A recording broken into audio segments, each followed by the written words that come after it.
पिछले कुछ सप्ताहों से ऑस्ट्रेलिया में मंदिरों पर हमलों की खबरें नियमित रूप से आ रही हैं कि भारतीय समुदाय की सेफ्टी विशेष प्राथमिकता है।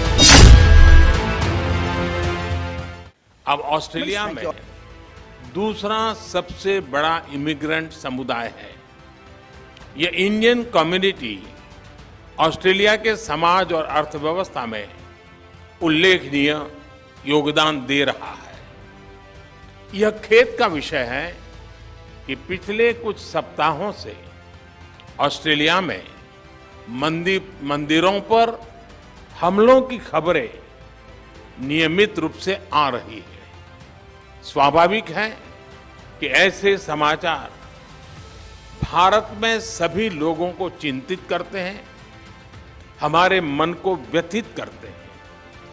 हमारी इन भावनाओं और चिंताओं को मैंने प्रधानमंत्री एल्बेनीजी के समक्ष रखा और उन्होंने मुझे आश्वस्त किया है कि भारतीय समुदाय की सेफ्टी उनके लिए विशेष प्राथमिकता है। इस विषय पर हमारी टीम्स नियमित संपर्क में रहेगी और यथासंभव सहयोग करेगी। फ्रेंड्स, प्रधानमंत्री एल्बेनीजी और मैं इस बात पर सहमत है कि हमारे द्विपक्षीय संबंध वैश्विक चुनौतियों से निपटने के लिए और वैश्विक कल्याण के लिए महत्वपूर्ण है। मैंने प्रधानमंत्री एल्बेनीजी को भारत की G20 अध्यक्षता की प्राथमिकताओं के बारे में बताया और ऑस्ट्रेलिया के सतत सहयोग के लिए उनका आभार भी व्यक्त किया। Today, Prime Minister Modi and I discussed the strength of our economic relationship, demonstrated by the entry into force of the landmark India-Australia Economic Cooperation and Trade Agreement last year. This has eliminated tariffs on more than 85% of Australian goods exported to India, benefiting Indian consumers and providing cheaper inputs for Indian industry. We also agreed on an early conclusion of our ambitious, comprehensive economic cooperation agreement as soon as possible, and I'm hopeful that we'll be able to finalise that this year. This transformational deal will realise the full potential of the bilateral economic relationship, creating new employment opportunities and raising living standards for the people of both Australia and India. In recognition of a unique part of our bilateral economic relationship, we also discussed the potential presented by the India-Australia audio-visual co-production agreement that has been exchanged here today. This agreement will support skilled jobs, creative exchange and the development of screen projects of cultural significance in both countries.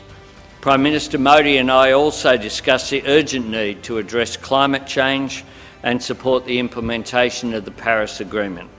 I am proud of the existing cooperation between Australia and India on solar and hydrogen, two technologies that are critical to our energy transition goals, and the opportunities for us to work more closely to secure critical mineral supply chains. I'm pleased that today we have exchanged terms of references for the Australia-India Solar Task Force and are able to announce Australian solar expert Professor Renata Egan and eminent Indian scientist Professor Anil Kotantharil as task force co-chairs. The task force will provide our governments with advice on opportunities to accelerate solar PV deployment and enhance supply chains. I welcome significant and ambitious progress under the defence and security pillar of our relationship.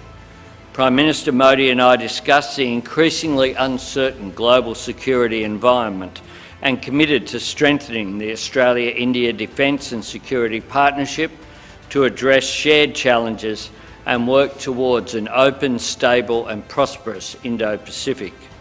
I welcome increased defence information sharing between Australia and India, including in the maritime domain. We also discussed Exercise Malabar, which Australia is honoured to be hosting this year. In recognition of the strong education links between Australia and India, I welcome a new agreement to support the mutual recognition of Australian and Indian education qualifications, and am keen to further expand the presence of Australian universities here in India. I am also pleased to report that officials have made significant progress on a new migration and mobility partnership arrangement. This arrangement will promote and support the mobility of students, graduates, academic researchers, business people and other professionals from the emerging and high-tech sectors now and into the future, while also enhancing cooperation on issues pertaining to irregular migration. We hope to have more to announce on this new initiative the next time we meet in Australia. In sports collaboration, I was also honoured to join Prime Minister Modi at the first day of the fourth cricket match of the Border Gavaskar Test Series on Thursday. And it was also a great honour, I must say, Prime Minister, to meet Sunil Gavaskar, VVS Laxman and other legends, including Harbhajan Singh yesterday. It was great to open the match at Narendra Modi Stadium in Ahmedabad, a stadium designed by a Brisbane-based architectural firm, a concrete example, literally, of the cooperation between Australia and India and the mutual benefit that arises from it. I'm pleased to have exchanged a revised sports memorandum of understanding today, which will promote cooperation between our sport-loving nations, including recognising equality, diversity and inclusion in sports, and that Kabaddi will be showcased at the 2026 Commonwealth Games to be held in regional Victoria. I am pleased to announce the appointment of Mr Tim Thomas as the inaugural Chief Executive Officer of the new Centre for Australia-India Relations. The centre will build greater understanding of the Australia-India relationship and support opportunities flowing from our burgeoning connections. I am proud of the deep and vibrant ties between Australians and Indians. These links will grow closer as our cooperation on education, renewable energy, defence, culture and sports expands. I thank you once again, Prime Minister Modi, for your extraordinary welcome here to your vibrant, diverse, wonderful nation. It's been a great honour to be here. Thank you, sir. This concludes the press statements. Thank you all for joining.